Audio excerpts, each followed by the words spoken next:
ఓం గం గణపతియే నమః. ఓం నమః శివాయ. ఓం శ్రీమాత్రే నమః. అందరికీ నమస్కారం.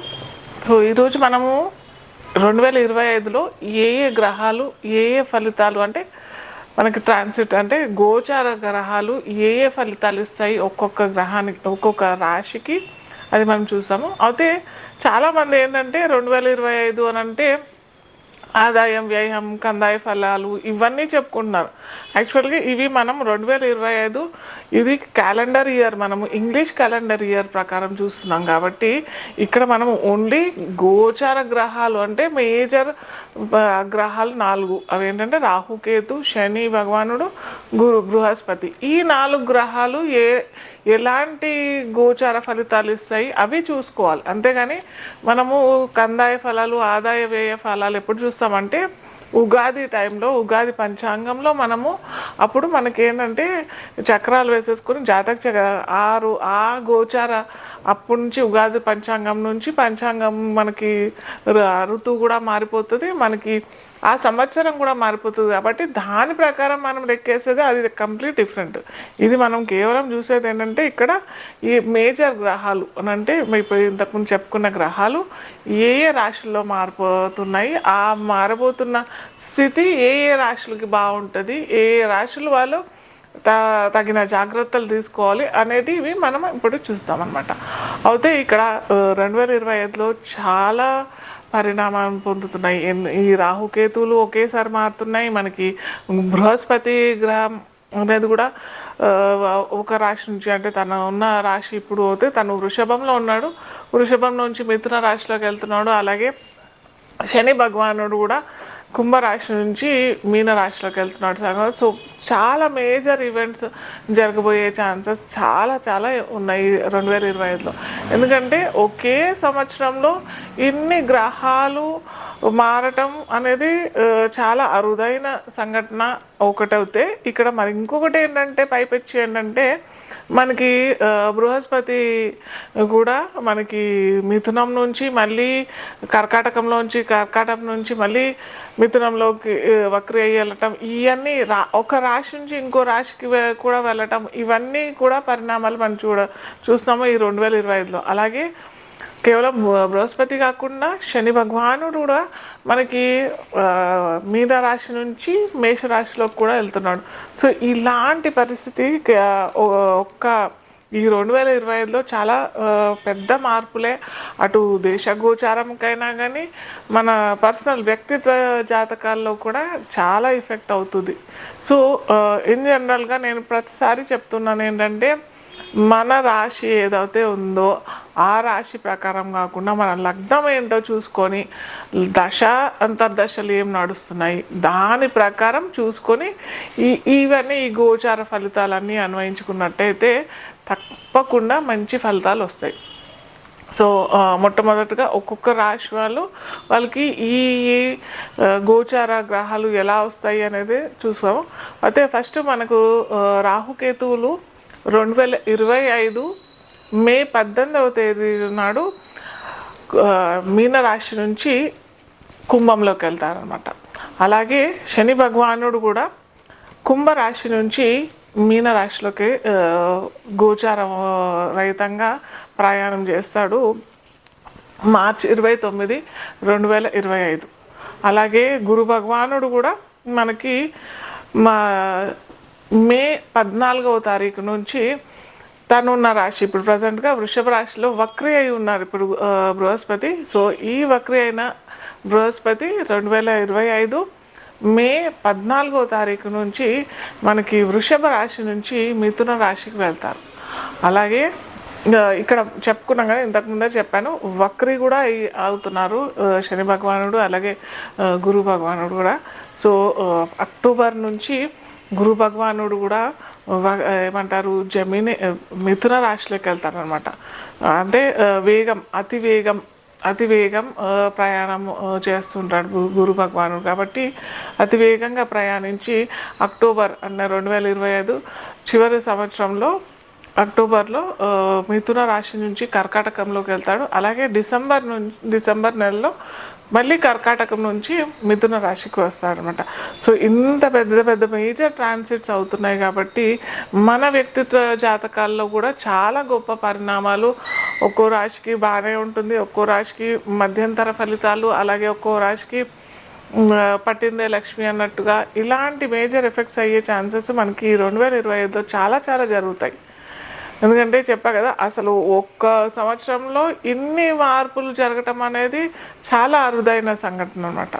అలాగే మనకి శని భగవానుడు కూడా మనకి 2025 మార్చి 29 నుంచి మారుతాడన్నా కదా మీనరాశిలోంచి. మళ్ళీ మీనరాశిలోంచి మేషరాశిలోకి కూడా మనకి అతివేగం. శని భగవానుడు ఇన్ జనరల్ చాలా మెల్లిగా నిదానం, శనీశ్వరుడు అని అంటాం మనము. అంటే అంత వేగమైన గ్రహం కాదు, మెల్లిగా నిదానంగా ప్రయాణించి శని భగవానుడు కూడా అతి వేగం వల్ల మేషరాశిలోకి ప్రయాణం చేస్తాడు అనమాట. సో ఇలాంటి సంఘటనలన్నీ మనకి ఒక్కొక్క రాశికి ఎలాంటి ఫలితాలు వస్తాయి, ఎలాంటి తగు జాగ్రత్తలు తీసుకుంటే బాగుంటుంది అనేది మనము చూద్దాము. అలాగే ఎండింగ్లో నేను ఒక మంచి ఇన్ జనరల్గా చాలామంది అడుగుతూ ఉన్నారు, రాహుకేతుల వల్ల మేము భయపడిపోతున్నాము, కాలసర్పదోషము, ఇవన్నీ రాహుకేతులు, సర్పదోషం, ఇవన్నీ దానివల్ల చాలా భయంకరంగా భయం అయిపోతుంది అని చెప్పేసి ప్రజలు చాలా విధంగా అడుగుతూ ఉన్నారు. సో ఒక చిన్న చిటుక వల్ల మీ ఇంట్లో ఏమన్నా ఫైనాన్షియల్ ఇష్యూస్ అన్నా, లేకపోతే ఇంకేమన్నా ఏమంటారు లేటుగా అవుతున్నాయి, అటు ఉద్యోగ ప్రయత్నాలైనా కానీ, లేకపోతే వివాహ ప్రయత్నాలైనా కానీ, సంతానం సరి అయిన సమయంలో అవ్వట్లేదు అని అంటే ఒక చిన్న చిట్కా చెప్తాను. అది ఏంటంటే ఏ రాశి వాళ్ళకి కొద్దిగా చూసుకోవాలి. రాహు ఒకవేళ ఆ రాశి వాళ్ళకి 3, 6, 11 రాశుల్లో ఉంటే మటుకు ఎలాంటి ఫలితాలు ఇస్తాడు అది నేను ఎండ్ ఆఫ్ ది షోలో నేను చెప్తాను.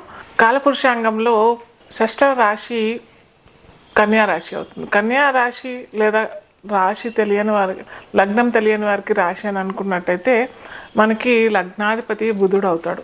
సో ఈ బుధ భగవానుడికి మనకి ఇంతకుముందే చెప్పుకున్నాము, బుధుడికి గురువుకి పడదు. సో ఈ గురువు ఏమంటే మారకాధిపతి అవుతాడు, సప్తమాధిపతి అవుతాడు, మారకాధిపతి అవుతాడు, బాధకాధిపతి కూడా అవుతాడు కన్యా లగ్నం వారికి.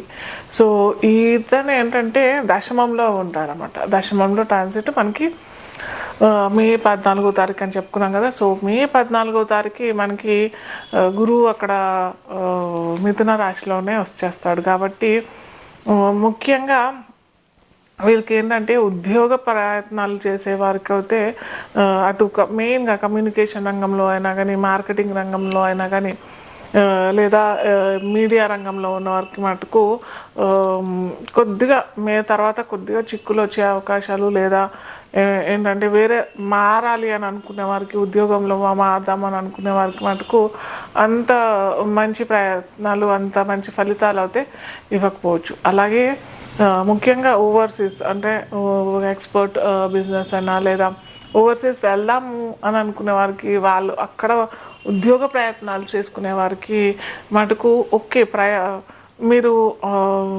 లేదు మేము బాగా ఎక్స్పెక్టేషన్స్ పెట్టుకుంటున్నాము, 50 లక్షలు అలాగే ఇంకా ఏదో పెద్ద పెద్ద ప్యాకేజ్ అనుకునే వారికి మటుకు కొద్దిగా తల దించితేనే బెస్ట్. ఎందుకంటే మనకి వ్యయంలో కేతు వచ్చేసాడు కన్యా లగ్నం వారికి, వ్యయంలో కేతు వచ్చేస్తాడు, అలాగే దశమంలో గురు భగవానుడు వచ్చేస్తాడు. కాబట్టి అంత తొందరగా అంత మంచి రిజల్ట్స్ ఇవ్వడు. సో మీకు వచ్చిన ప్యాకేజ్తోని సంతృప్తి చెందడం చాలా మంచిది. కాకపోతే సప్తమంలో మనకి శని భగవానుడు వస్తున్నాడు కాబట్టి ముఖ్యంగా వ్యాపారస్తులు ఏదన్నా కొత్తగా వ్యాపారం పెట్టాలి అని అనుకునే వారికి మటుకు మంచి లాభాలే ఇస్తాడు. కానీ ఏంటంటే చాలా ముందర ఏంటంటే before everything doing correct lot of things goes wrong అన్నట్టుగా ముందర చాలా చాలా ఆటంకాలు రావటము, సరి అయిన టైంకి పేపర్ వర్క్ జరగకపోవడం, ఇలాంటివన్నీ చాలా జరుగుతాయి. కానీ ఫైనల్గా అయితే శని భగవానుడు మంచి రిజల్ట్స్ ఇస్తాడు. కంగారు పడకండి. శని భగవానుడికి ఏమైనా రెమెడీస్ చేసుకోండి. కేతువు కూడా ఖచ్చితంగా రెమెడీస్ తీసుకోండి. ఎందుకంటే వ్యయంలోకి వచ్చేస్తాడు కాబట్టి ఆరోగ్యం చాలా జాగ్రత్త. స్పెసిఫిక్గా కన్యా లగ్నం వారికి, కన్యా రాశి వారికి. మనకి షష్టంలో రాహు ఉంటాడు కాబట్టి రాహు పర్వాలేదు, చక్కగా ఉద్యోగంలో ఏదైనా మాత్రం చిన్న చిన్న వ్యాపార రంగంలో అయినా కానీ, లేదా ఏదైనా కొత్తగా వ్యాపారం పెట్టుకునే వాళ్ళకైతే మటుకు మంచిగానే ఇస్తాడు ఫలితాలు. కాకపోతే పెద్ద పెద్ద ఏమైనా చేద్దాం అనుకునే వాళ్ళకి మటుకు ఎదురు దెబ్బ వస్తుంది. కాబట్టి సో జాగ్రత్తగా ఆచితూచి అడిగేస్తే చాలా మంది. సో మనం చివరి దశలోకి వచ్చేసాము. రెమెడీస్ చాలా అందరూ అడిగేది ఇంతకుముందు చెప్పాను కదా, బాగా కంగారు పడేది రాహుకేతు విషయంలోను, శని భగవాను విషయంలోను. సో ఈరోజు మనము రాహుకి, ముఖ్యంగా రాహుకి ఏం చేసుకుంటే మన అటు ఫైనాన్స్ పరంగానూ అయినా కానీ, ముఖ్యంగా రాహు చెడు గ్రహం కాదు. చాలామంది ఏంటంటే సర్పదోషం పెట్టేసేసి అటు రాహు భగవానుడిని చాలా చెడు చేసేస్తున్నారు. ఇది చాలా అంత మంచిది కాదు. ఎందుకంటే మనకి రాహు కెమెరాకి సంబంధించిన వ్యక్తి గ్రహం. అలాగే రాహు ఫారిన్ ట్రావెల్, ఒకానొక సమయంలో దేశ బహిష్కరణ లేదా దేశాంతరం తప్పు, అది చాలా పాపం అని కూడా పరిగణించేవాళ్ళం మనము ఒక 18th 19th 17th 18th సెంచరీలో అయినా కానీ ఇప్పుడు ప్రతి ఒక్కరూ దేశాటన చేయటము, ఫారిన్ ట్రావెల్, అక్కడే ఉద్యోగ ప్రయత్నాలు, అక్కడే స్థిరపడటం, ఇవన్నీ చేస్తున్నారు. సో దీనికి అన్నిటికీ కారణం ఎవరు అనంటే, ఎవరిస్తున్నాడు అనంటే మనకి రాహు భగవానుడే ఇస్తున్నాడు కదా. సో అలా ఆ విధంగా చూసుకున్నట్టయితే రాహు మనకి చెడు గ్రహం అయితే కాదు కదా. ఈరోజు మనకి యూట్యూబ్ నడుస్తుంది బాగా, సోషల్ మీడియా చాలా చక్కగా నడుస్తున్నది, ట్విట్టర్ బాగా నడుస్తున్నాయి. ఇవన్నీ అనంటే మనకు సోషల్ మీడియా ఎంతగా పెరుగుతుంది అనంటే దానికి ఎవరు కారకుడు? సినీ రంగం బాగా ఎదుగుతుంది. వీటన్నిటికీ కారణం ఎవరు? రాహు భగవానుడే లేకపోతే ఇవన్నీ కూడా మనకి ఉండేవి కావు. సో ఇటు చెడు గ్రహం కాదు. అందరూ కొద్దిగా ఈ మనస్సును ఏమంటారు, ఇలా చెడుగా ఆలోచించడం మానేసి రాహు భగవానుడు వీటన్నిటికీ కారణం అనుకుని చక్కగా, మీకు రాహు ఫలితాలు సరిగ్గా రావట్లేదు, రాహు దశలు నడుస్తున్నాయి, అంతర్దశ నడుస్తుంది అంటే దుర్గాదేవి ఆరాధన చేసుకోండి. అలాగే ఇంకో చిన్న చిటుక, మనం అందరం ఇంట్లో చాలా చక్కగా హాయిగా చేసుకునేది ఏంటంటే, మీరు వాష్రూమ్లో అంటే మీ టాయిలెట్స్లో అక్కడ బుధవారము శనివారం గుర్తుపెట్టుకోండి. ఎటువంటి సమయం అవసరం లేదు, మీ ఇష్టం, ఏదన్నా సమయం ఎంచుకోండి. అక్కడ ఒక అగ్గిపుల్ల తీసుకొని అక్కడ కాల్చేసేసి అగ్గిపుల్ల ఆరిపోయేదాకా మీరు అక్కడ ఉండిన తర్వాత అగ్గిపుల్ల పారేసేయండి. సో ఇది రెమెడీ మీరు బుధవారం శనివారం చేసుకున్నట్టయితే రాహు భగవానుడు ఇవ్వాల్సిన ఫైనాన్స్ ఇస్తాడు. మీకు ఫారిన్ ట్రావెల్ అనుకునే వారికి, అటు అబ్రాడ్ ఆపర్చునిటీస్ కావాలి అనుకునే వారికి చక్కటి ఫలితాలు అయితే ఇస్తాడు. సో ఈరోజు ఈ వీడియోలో మనము ముఖ్యంగా శుక్రుడు ఎటువంటి ఫలితాలు, ఏ రాశి వాళ్ళకి, ఏ లగ్నాల వారికి ముఖ్యంగా ఎటువంటి ఫలితాలు ఇస్తాడు చూద్దాం. అయితే మనము శుక్రుడు ఎవరికైనా అందరికీ ఇంపార్టెంట్. అటు మనకి 2 వర్గాలు ఉంటాయి, గురు వర్గము, శని వర్గము అని 2 వర్గాలు ఉంటాయి. సో ఈ 2 వర్గాలకి మనకి శుక్రుడు చాలా ఇంపార్టెంట్. ఎందుకంటే మనకి అటు ప్లెజర్స్ అంటే ధన కనక వాస్తు వాహనాలు అన్నీ ఇచ్చేది మనకి శుక్ర భగవానుడే. అలాగే వైవాహిక సుఖం అనేది కూడా ఇచ్చేది శుక్ర భగవానుడే. అలాగే విహారయాత్రలు, చాలా మంచి కంఫర్ట్స్, లగ్జరీస్, మంచి కార్స్, మంచి డబ్బులు, మంచి నగలు, మంచి బట్టలు, వస్త్రాలు, ఇంకా ఏంటంటే ముఖ్యంగా శుక్ర కారకత్వం అంటే శుక్ర కణాలు పురుషులకి ఇచ్చేది కూడా శుక్ర భగవానుడే. కాబట్టి ఈ వర్గాలకి శుక్రుడు అవసరం లేదు, ఈ వర్గాలకి శుక్రుడు కావాలి అన్నట్టు కాదు.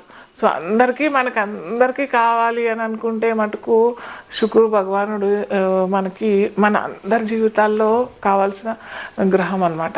సో చాలామంది దాంట్లో ముఖ్యంగా నన్ను అడిగేది, అందరూ ఇవే అడుగుతారు కదా ఇన్ జనరల్గా, మాకు ఇల్లు కావాలి, లేకపోతే డబ్బులు ఫైనాన్స్ విషయంలో ఇబ్బంది కలుగుతోంది, లేదా వివాహం అవ్వట్లేదు, వైవాహిక సౌఖ్యం లేదు అని అన్నీ అడుగుతూ ఉంటారు. కాబట్టి సో దాంట్లో మన పర్సనల్ వ్యక్తిగత జీవితంలో ఒక్కోసారి అందరికీ చక్కగా ఉండాలి అన్నది ఏం లేదు కదా రూలు. సో శుక్రుడు ఎక్కడ ఏ రాశిలో ఒకవేళ షష్టమంలో తన లగ్నం నుంచి అష్టమ వ్యయంలో ఉంటే మటుకు శుక్రుడు ఇలాంటి అన్నీ మనకి ఇవ్వడు అనమాట. ఇవ్వాల్సిన ప్లెజర్స్ అయినా లగ్జరీస్ అయినా ఇవన్నీ ఇవ్వడు. సో వాళ్ళు ఏం చేయాలి? అలా వాళ్ళు ఇంకా మనకి శుక్రకారకత్వాలు తగ్గిపోయినట్టేనా? కాదు కదా. మనము ఈ జాతకం ఎందుకుంది, జ్యోతిష్యం ఎందుకుంది? ఎక్కడైతే అంధకారం ఉంది అక్కడ జ్యోతి ప్రజ్వలించేదే జ్యోతిష్యం.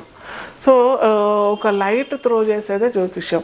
సో మన పర్సనల్ జాతకాల్లో శుక్రుడు సరిగ్గా లేడు, సో శుక్రుడు సరిగ్గా లేడు అనేసి ఎలా తెలుసుకోవచ్చు అంటే, ఏ ఇంట్లో అయితే సరి అయిన టైంకి ధనం అందుబాటులోకి రావట్లేదు, వివాహ లోపం జరుగుతోంది, వివాహంలో ఆటంకాలు అవుతున్నాయి, లేదా వివాహం విచ్ఛిన్నం అవుతోంది, అలాగే ఇంట్లో ఏమంటారు లగ్జరీస్ లేవు, ఒక మంచి ఇల్లు కొనుక్కోవడానికి డబ్బులు లేవు, లేదా ఒక కార్ కొనుక్కుందాము, ఒక వెహికల్ కొనుక్కుందాం అని అంటే లేదు అని అనుకునే వారికి నిజంగా అక్కడ ఏదో శుక్రలోపం జరిగినట్టే వాళ్ళ జాతక చక్రంలో. సో వాళ్ళు ఏం చేయాలి? ముఖ్యంగా నేను అందరి పురుషులకి చెప్పేది ఏంటంటే, మీరు మీ ఇంట్లో గృహలక్ష్మియే. శుక్రుడికి అధిపతి ఎవరు అని అంటే మహాలక్ష్మీదేవి. సో మహాలక్ష్మీదేవి ఎవరు ఇంట్లో అని అంటే గృహలక్ష్మియే. సో ఖచ్చితంగా అందరూ లక్ష్మీదేవి లాంటి మీ భార్యని పొద్దున్నే చాలామంది ఏంటంటే ఇవన్నీ ఎక్కువగా వాడుతూ ఉంటుంటారు పురుషులు. సో ఇవన్నీ మానేసేసి చక్కగా ఒక 5 నిమిషాలు మీ భార్యతో గడిపి పొద్దున్న చక్కగా టీ తాగుకుంటున్నాం, ఇంకేదో చేసుకుంటున్నాం, ఒక 5-10 నిమిషాలు తనతో గడిపేసేసి తర్వాత ముఖ్యమైన మీ కార్యక్రమాల్లో వెళ్ళిపోవడం. అలాగే ఇంకోటి ఏంటంటే చిన్న ఉపాయమే కానీ చాలా పెద్ద మంచి రిజల్ట్స్ ఇస్తారు. ప్రతి శుక్రవారం మీకు వచ్చే ఆదాయంలోనే ఆదాయం ఒక 10,000 వస్తున్నాయి అని అంటే ఒక 100 రూపాయలైనా శుక్రవారం మీ భార్యకి ఇవ్వండి, మీ ధర్మపత్నికి ఇవ్వండి. ఖచ్చితంగా మీరు చూడండి, ఒక్క 6 నెలలు ఇలా ప్రయత్నం చేయండి. ఒక 10,000 వస్తున్నాయని వాళ్ళకి ఒక 100 రూపాయలు ప్రతి శుక్రవారం ఇవ్వండి. లేదా అది కూడా మీకు చేత కావట్లేదంటే మీ ధర్మపత్నికి ఏది ఇష్టమో, తనకి ఓ స్వీట్ ఇష్టమో, లేకపోతే తనకి ఇంకా ఓ చీర ఇష్టమో ఇచ్చేవాళ్ళు. ఓ 1,00,000 రూపాయలు వస్తున్నాయి నాకు అని అంటే ఏముందో డ్రెస్ తెచ్చియండి శుక్రవారం, లేదా ఒక చక్కటి చీర, పట్టు చీర, మీకు ఎంత తోచితే అంత ఇంత ఇవ్వండి అనేసి నేను ఏ రోజు చెప్పను. సో మీరు కనుక చేసినట్టయితే శుక్రవారం. అలాగే మీ ఇంట్లో మీ అమ్మాయి, చిన్న అమ్మాయి ఉంది, ఒక 10 సంవత్సరాల లోపల అమ్మాయి ఉంది, చక్కగా ఏదైనా మంచి కార్యక్రమం చేద్దాము, ఒక కొత్త కార్యక్రమం వెళ్ళబెచ్చుకుంటున్నారు, ఉద్యోగంలోకి జాయిన్ అవుతున్నారు, ఒక వ్యాపారం మొదలు పెడుతున్నారు అన్నట్టయితే చక్కగా మీ అమ్మాయి కాళ్ళకు దండం పెట్టేసి వెళ్ళండి. ఏం కాదు, 10 సంవత్సరాల లోపలే ఉన్న అమ్మాయిలకే వర్తిస్తుంది ఇది. ఎందుకంటే ఆ అమ్మాయి కూడా లక్ష్మీదేవి, బాలా త్రిపుర సుందరి అమ్మవారు. సో అమ్మవారి స్వరూపం కాబట్టి ఖచ్చితంగా మీరు బ్లెస్సింగ్స్ తీసుకొని వెళ్ళండి. ఖచ్చితంగా మీరు అనుకున్న కార్యక్రమం నెరవేరకపోతే నన్ను అడగండి, ఖచ్చితంగా అవుతుంది. అదే యద్భావం తద్భవతి అని అంటాం కదా. సో భావం కరెక్ట్గా ఉండాలి. ఏదో నేను చేశాను, మేడం చెప్పారు నేను చేశాను, అవుతుందో కాదో అని అనుకుంటే అక్కడ కూడా మీకు యూనివర్స్ అట్లాగే విశ్వం అలాగే వేస్తుంది ఫలితం కూడా. సో అలా కాకుండా అవుతుంది, ఇది నేను చక్కగా మా అమ్మాయి లక్ష్మీ స్వరూపంగా చూసుకొని వెళ్తున్నాను అని అన్న ఆ భావంతో మీరు వెళ్ళండి బయటికి. ఖచ్చితంగా మీరు అనుకున్న ప్రయత్నాలు సఫలీకరిస్తాయి. సో ఇది మాత్రం అటుకు చేయండి. ఖచ్చితంగా శుక్రవారం ఎటువంటి పోట్లాట మీ భాగస్వామితో చెయ్యకండి.